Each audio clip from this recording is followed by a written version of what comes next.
Gagawa po tayo ngayon ng no-bake banana bread. Ito lamang po ang mga ingredients na kailangan.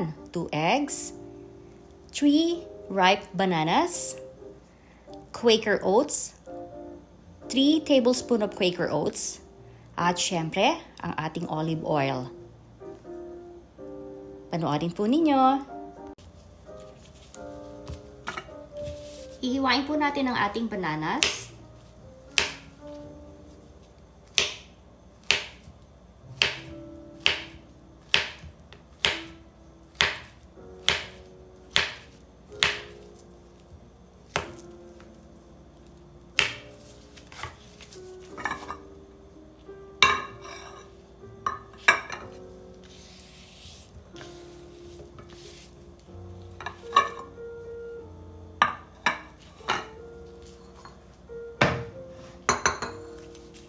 Ito pong isang banana, imamash po natin siya. Hanggang sa maging pinong-pino po siya.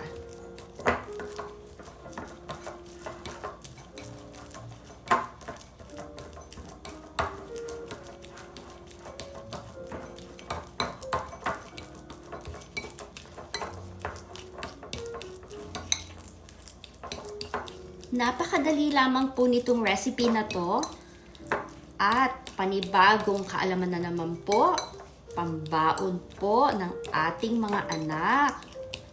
At I'm sure magugustuhan po nila ito kasi syempre ang banana, no, matamis-tamis siya. Ang mga bata naman, mahilig yan sila sa mga matatamis. Ito matamis pero there is a health benefits. Maganda po ang banana sa katawan ng mga bata. Okay, so ngayon po ang gagawin natin, lalagyan po natin siya ng 2 eggs.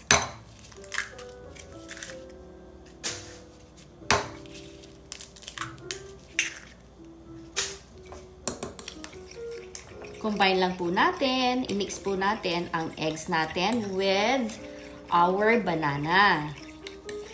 Napakadali po nitong recipe na to at hindi po problema kung wala po kayong oven para i-bake ito. Ito ang tinatawag ko na no-bake banana bread. Okay, so ito po ang Quaker oats. Optional po ito ha. Nasa sa inyo kung gusto niyo lagyan ng Quaker oats. Kailangan po natin ng about 3 tablespoons of Quaker oats. So tatantyahin ko lamang po ha. Ayan, hindi ko po inilagay lahat. At itong Quaker oats na to na aking ginamit ay meron po siyang flavor. This is cinnamon and spice. Okay, so yan, i-mix po natin. I-mix natin mabuti ang ating Quaker oats with our banana and eggs. So, 2 eggs po yan ha. So, panoorin niyo po ang susunod po natin na gagawin.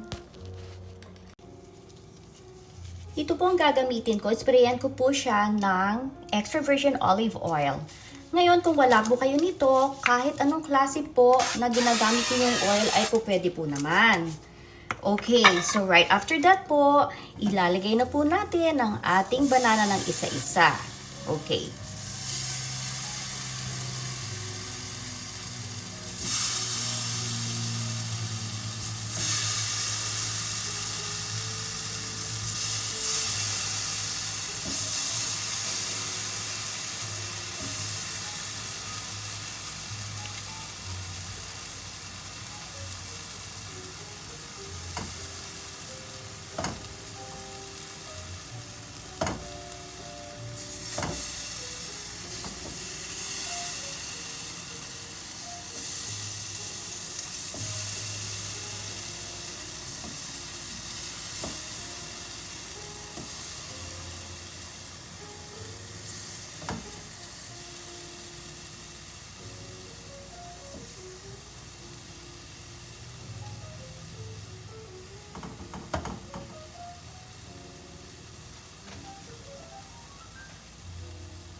Okay, so ito pong mixture natin ng banana with 2 eggs at Quaker oats ilalagay na po natin siya sa ating isinilansa na banana. Mga bananas, I mean. Sa ating mga inilagay na mga bananas po. Ayan. Okay. Medyo malaki po ang aking pan, pero siguro po mas perfecto kung ang gagamitin po ninyong lutuan ay medyo maliit. Okay. Actually, this one is about 12 inches pan. So, siguro po yung mga 10 inches mas perfect po para dito sa ating gagawing no-bake banana bread. At this point, tatakpan na po natin siya at hintayin po natin siya na maluto. Make sure po ha, mahina lamang ang inyong apoy para hindi po yan masunog. Check na po natin siya. Wow! Tignan nyo ang ating no-bake banana bread. Okay, ipi-flip over po natin siya.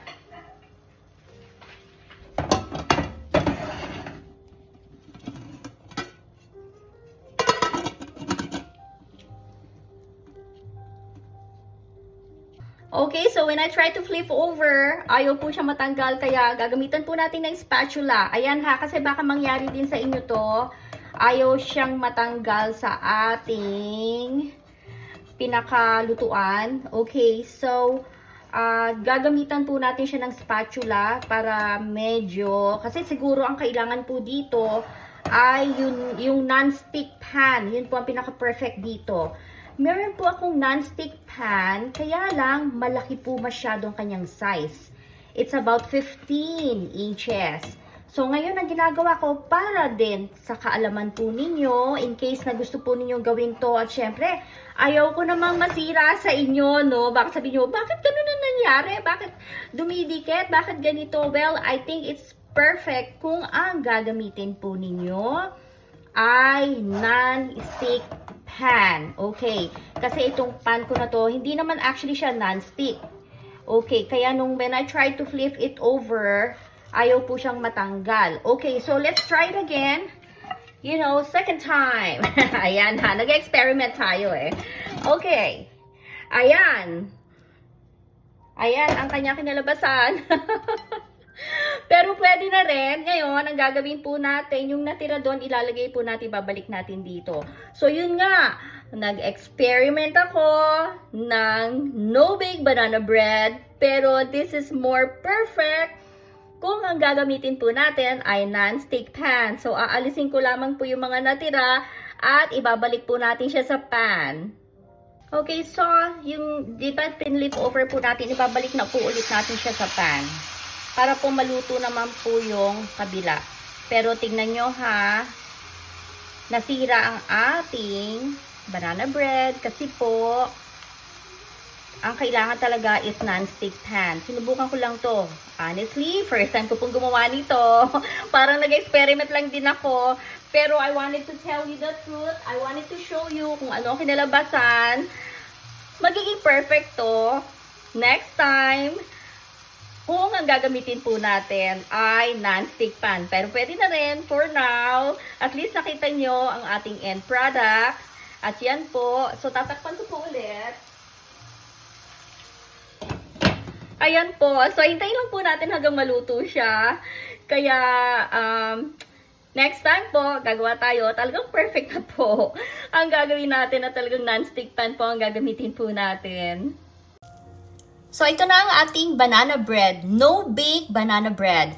Next time, I'm sure na perfect na to at gagamit tayo ng non-stick pan. So, kailangan kong bumili ng non-stick pan ngayon, yung mga maliit lang na size. Pero alam nyo ba, ang bango po niya at mukhang napakasarap. Talaga namang sa amoy lang ng banana, magugustuhan po talaga ng mga anak ninyo ito. So, try this one po, but with a non-stick pan. So, marami pong salamat sa panonood. Don't forget to subscribe to my YouTube channel. Thank you guys for watching. Bye!